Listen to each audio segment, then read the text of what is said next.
I never imagined I'd spend my Saturday morning arguing with a group of strangers who claim to be an HOA patrol, especially because I don't live under an HOA.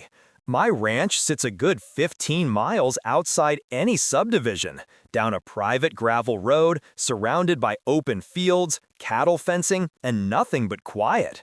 Exactly why I bought it. Peace, independence, nobody telling me what to do. But apparently, someone forgot to tell that to the 4 people who rolled up onto my property in matching polo shirts, reflective vests, and a white SUV with magnetic decals reading Community Compliance Division. I knew instantly something was off.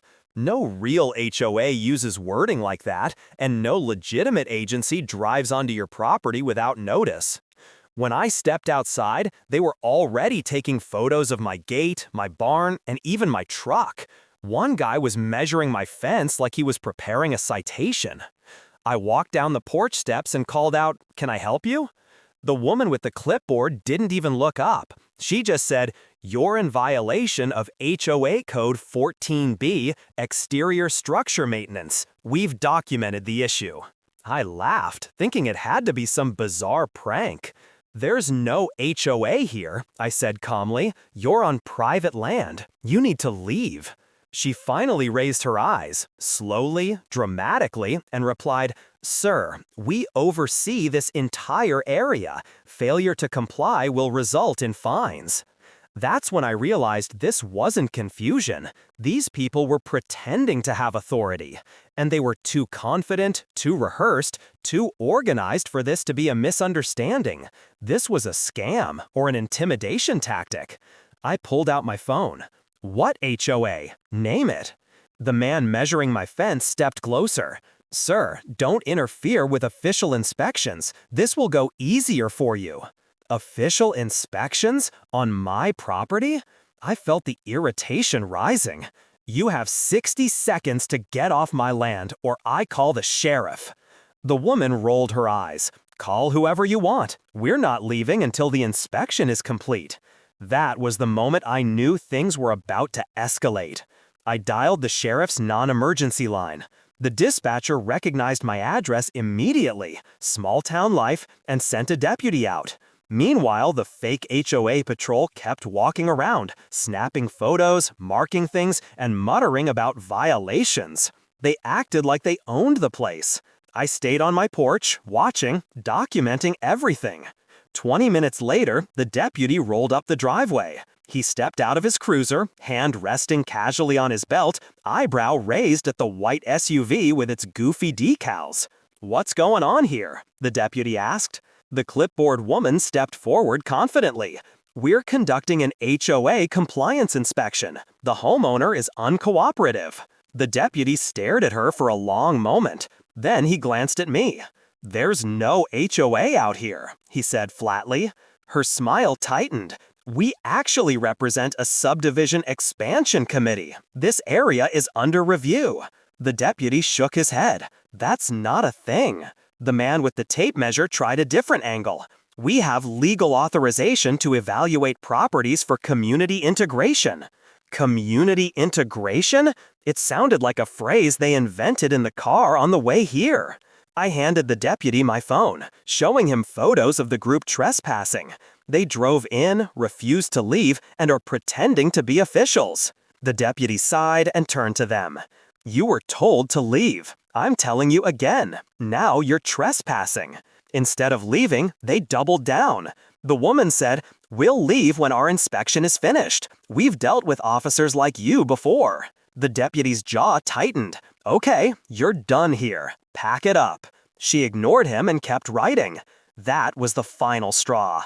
The deputy stepped toward their SUV and said, "Whose vehicle is this?" The tallest guy raised his hand. "Mine." "Then move it. Now." He folded his arms. "No." The deputy didn't argue. Instead, he looked at me and said the magic sentence I didn't expect. "Well, sir, you want this vehicle removed? It's blocking your driveway and refusing lawful orders." I smiled. "Yes, I want it gone."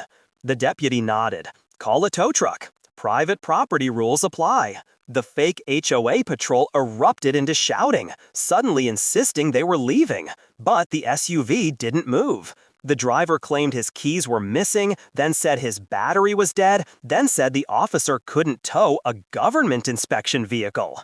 The deputy actually laughed. "Government? You have magnetic stickers." While the fake patrol argued, I made the call. Tow truck was on the way. The woman snapped at the deputy. "You can't tow an official vehicle." The deputy answered calmly, "You're not officials. You're trespassers, and your boss is about to get a phone call."